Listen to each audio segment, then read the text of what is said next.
trabaho ngayon ay ang reward na naghihintay sa atin sa Panginoon.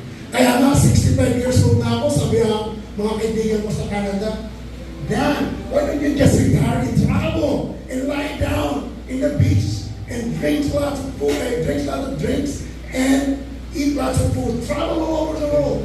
65 years old ka na. Bakit gusto mo pang bumalik sa Pilipinas at paglipod? Why? Because I'm working for my reward in heaven.